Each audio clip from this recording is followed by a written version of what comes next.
तो आज मैं आपको मौन पर एक कहानी सुनाऊंगा और यह कहानी आपकी जिंदगी बदलने वाली है।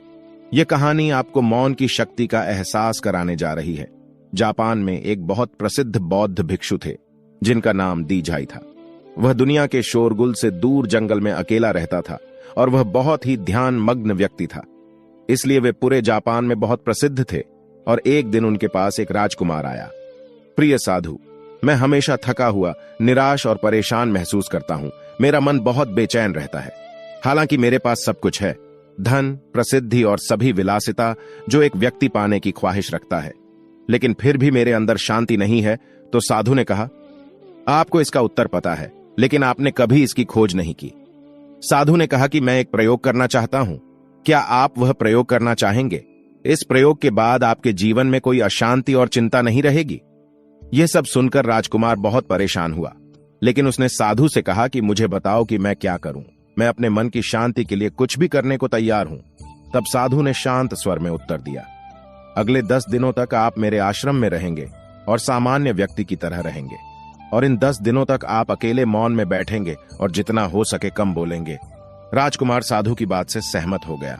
पहले दिन उन्हें लगा कि उनका मन सामान्य व्यक्ति से ज्यादा विचलित है। उसके मन में तरह तरह के सवाल उठ रहे थे और वह आम लोगों की तरह जीवन जीने में असहज महसूस कर रहा था। उसके भीतर बोलने की प्रबल इच्छा थी, पर वह मान गया और कुछ न बोला, एक शब्द भी नहीं। लेकिन वह चुपचाप बैठा रहा। लेकिन जैसे जैसे रात होती गई, उसे एक बड़ी शांति का अनुभव हुआ। उसके लिए यह बड़ा अजीब था। वह अंदर ही अंदर खुश हो रहा था और अपने आप से पूछ रहा था कि बेचैनी कम क्यों हो रही है।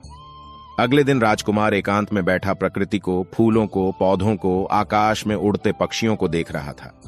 अपने जीवन में पहली बार वह देख रहा था कि उसके चारों ओर कितनी सुंदर प्रकृति है। वह अपने चारों ओर प्रकृति को देख और महसूस कर सकता है। इस तरह एक हफ्ता बीत गया और उसके मन की सारी बेचैनी, सारी उथल पुथल, सब कुछ गायब हो गया। 8वें दिन की सुबह राजकुमार की आंखें अपने आप बंद होने लगीं और वह गहरे ध्यान में डूब गया।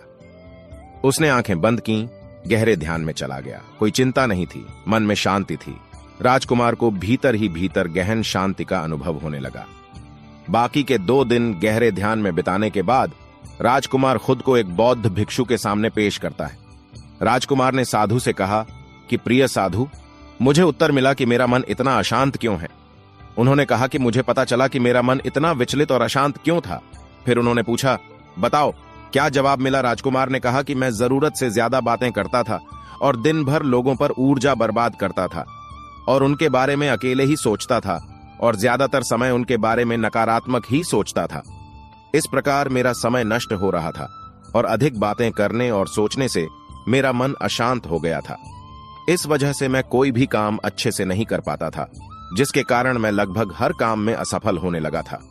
और निरंतर असफलता ने मुझे और अधिक उदास और चिड़चिड़ा बना दिया और इसने मेरे जीवन को और नष्ट कर दिया।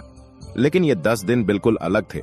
अब ऐसा लग रहा है कि अपनी जिंदगी को पूरी तरह से जी रहा हूं और इससे पहले मैं अपनी जिंदगी गलत तरीके से जी रहा था।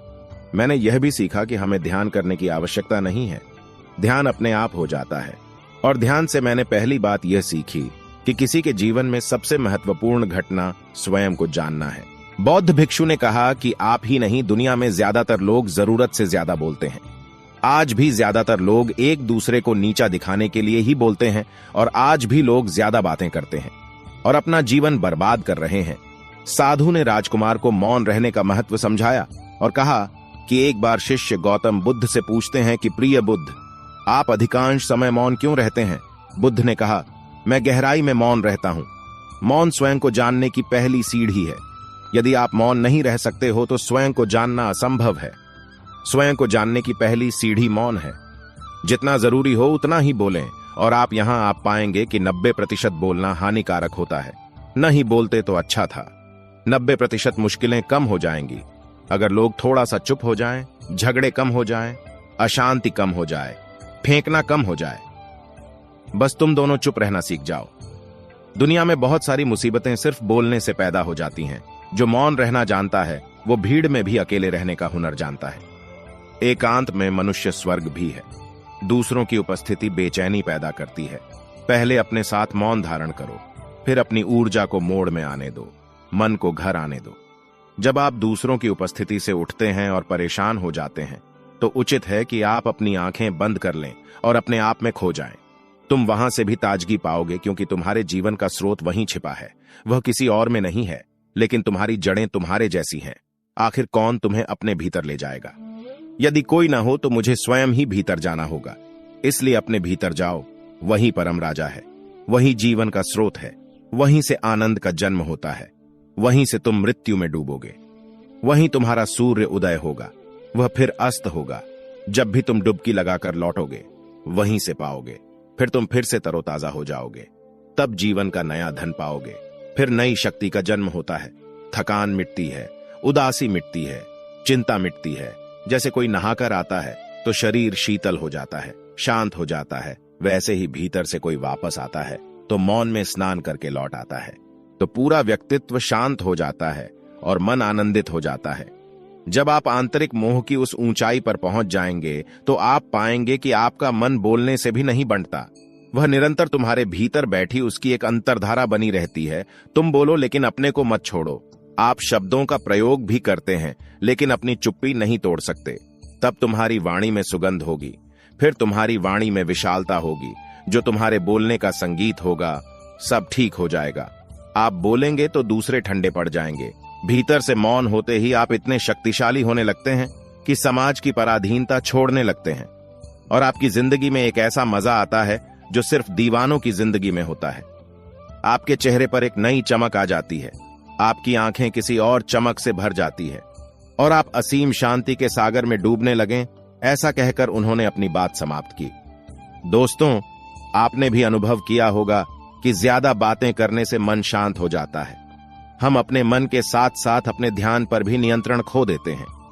जो लोग बहुत अधिक बातें करते हैं उनमें किसी एक कार्य पर ध्यान केंद्रित करने की क्षमता नहीं होती है, इसलिए वे अपने किसी भी लक्ष्य पर पूरी तरह से केंद्रित नहीं होते हैं और वे जीवन की सच्चाई को नहीं समझ पाते हैं और न ही कभी मनचाही सफलता प्राप्त कर पाते हैं।